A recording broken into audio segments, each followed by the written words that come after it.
All right, all right, all right. I'm gonna try to get this video together in a reasonable amount of time because I have to go pick up my youngest from my parents' house and they have to go to the hall. So I better get there quickly here. So I'm gonna try to get this together for you in 10 minutes or less. Let's see how I do. Let's see. So do the pioneers really care? Like, okay, do they? Like, seriously, do they? Well, quite naturally, right? Yeah, a lot of them do. Okay, yeah, some of them do. Is it all of them? And no, it's not absolute. It's absolutely not absolute. And even more so, what's dangerous is that some of the pioneers are some of the most unhealthiest women, and then they're bleeding on you and harming you and causing injury.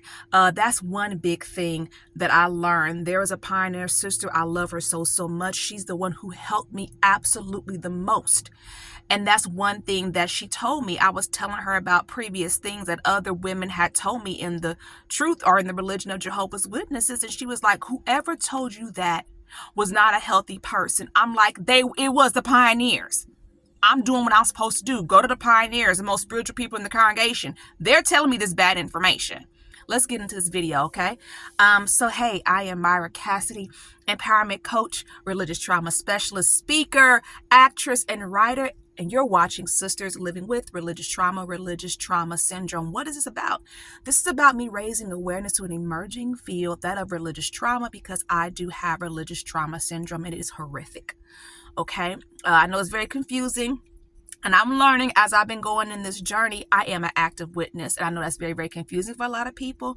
What that looks like to me is I worship at home. I do not go to the Kingdom Hall. I can't. I'll get physically sick, physically, mentally, and emotionally sick, right? If I see the Kingdom Hall, I have a panic attack. It's very bad. And that is one reason why I do what I do. That and the fact that I'm a mother raising children and the impact that I'm seeing on my children as well. This is a very serious thing. And it is not okay. It is not okay. So let's get into today's information. Do the pioneers really care? I mean, it's not absolute. So, I mean, what would you say is like the ratio? Is it like 60-40, 70-30, 80-20? Because in fact, the reality is some of what is supposed to be the most spiritual people in the congregation are not all healthy people, and they're not all pouring into the congregation like they're supposed to. And that's simply a fact. Here's a fact to back that up. Whatever happened to the Pioneer Assist program? I was excited to hear about the Pioneer Assist program. It made sense. You can go sign up and you'll be assigned a pioneer to you who's supposed to help you spiritually. And as a woman, you would think that would look like more than just a spiritual assistance, just talking to you about everyday life. Look, the pioneers would be the life coach for you. And you know what I mean? Straight up. And it should be a natural thing. After all, they're the cream of the crop. I've heard it said. After all, they did go to Pioneer School and got the special book. They get to go back to Pioneer School over and over again. They know their Bible. They are well trained. The pioneers, and especially the women in the organization, are the ones that are causing the religion of Jehovah's Witnesses to grow, period. So here's another thing. With the change being that elders no longer have to report field service time, just the pioneers, what does that mean? What does that mean? Okay, rhetorical question. That's something that I'll address my own thoughts on that in another video. But here's the thing, and don't get me wrong, not all pioneers are women, right? There's men too. But the whole thing about it, that's always bothered me. The Pioneer Assist program didn't hang around none but a minute before it fizzled out. Why? What is wrong with the women? And a lot of the pioneers are the older women who have raised their children and they're pioneering in their retired years. So why don't you want to, you don't have nothing but time.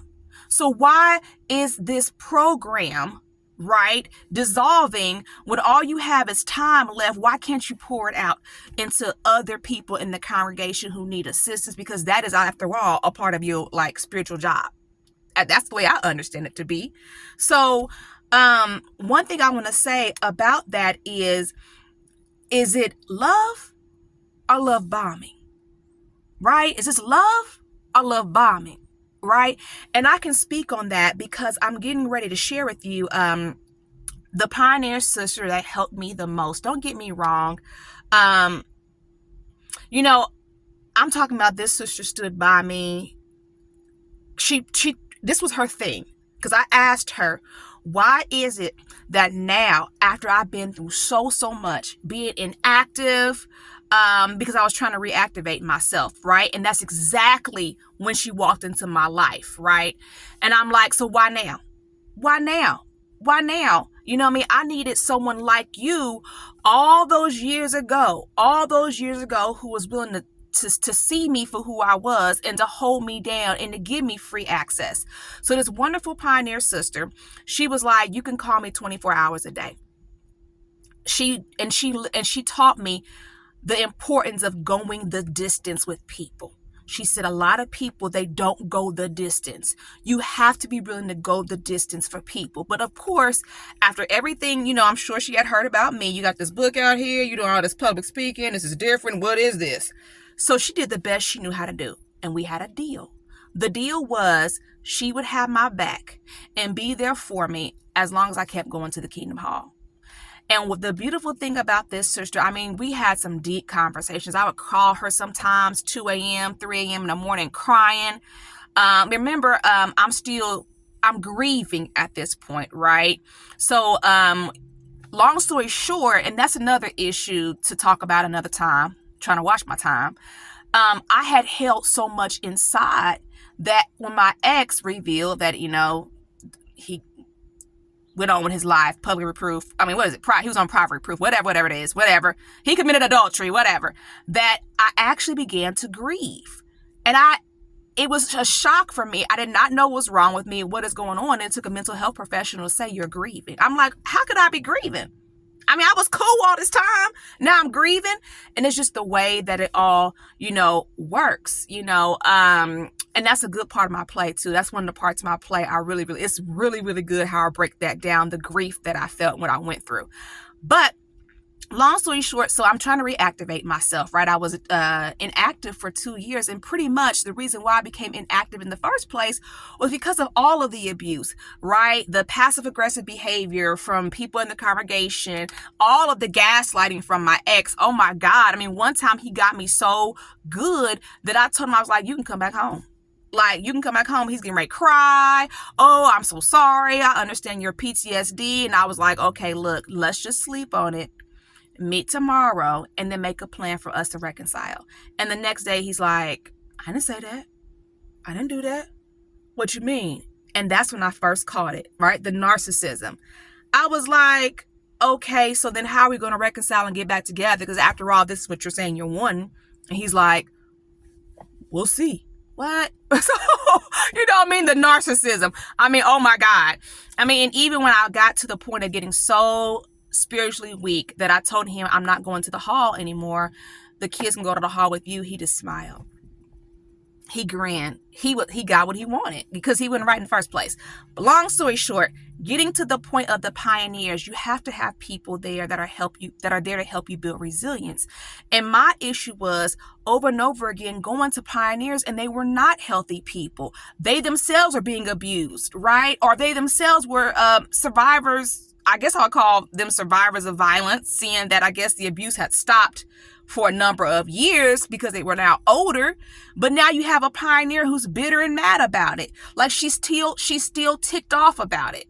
And you have these people bleeding on you. One example was a pioneer that helped me after I got reinstated, right?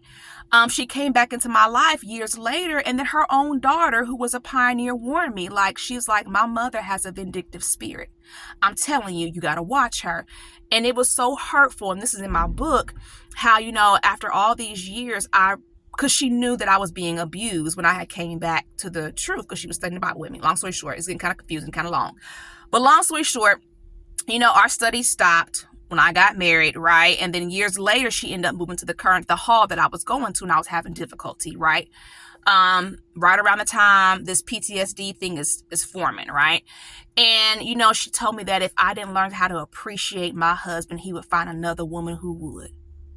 Crushed my soul.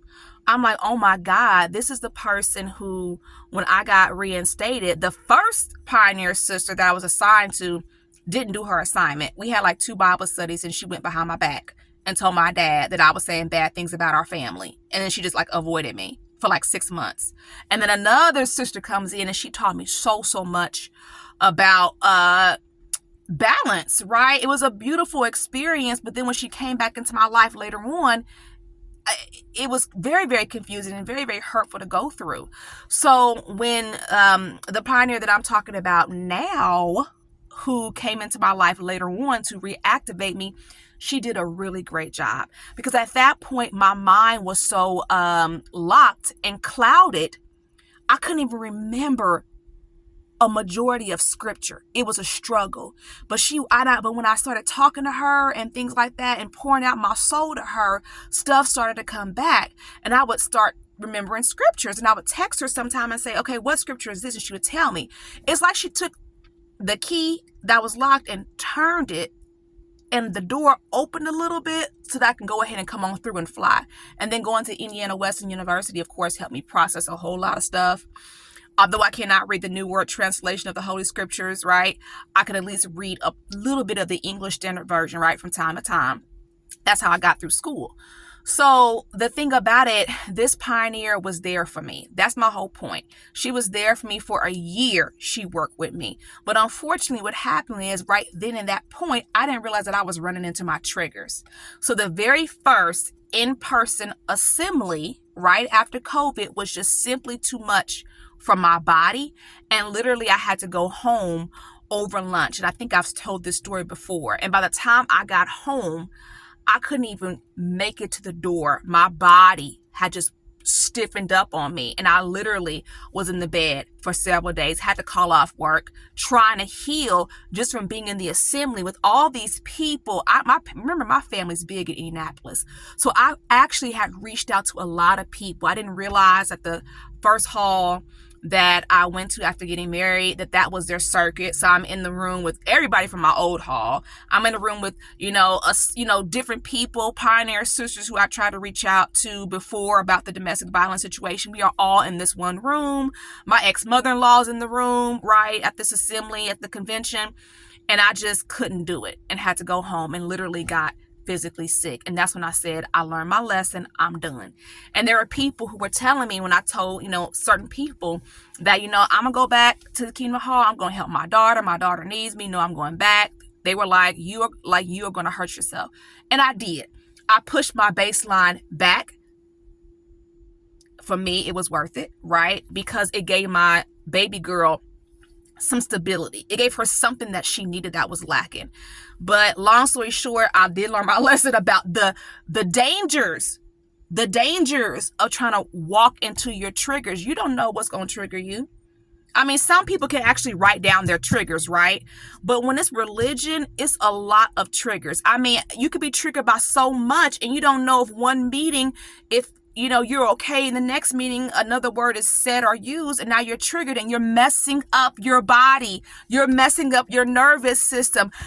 I finally got the point because I was talking to someone about what happened. I was like, I got so sick, I couldn't even make it through the day. When I got home, I was in the bed, and she was like, look, Mira, every time you go to the Kingdom Hall, you are electrocuting yourself.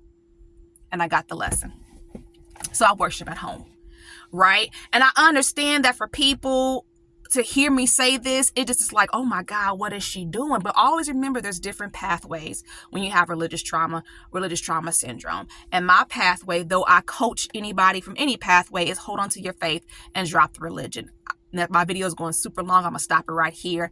Join my Skool community, skool.com/MRTS community. Reach out to me, text me, 317-620-1592. Email me, myra@myracassidy.com. Any questions you have or anything like that you want, if you have questions about my group coaching, which I'm not letting go. I'm working on the group coaching situation, but I do now offer one-on-one coaching just because with me doing this, there's a demand for it. So definitely reach out to me if you're interested in one-on-one coaching. And I'm going to go ahead and wrap it up. Thank you so much. I appreciate your support and talk with you soon.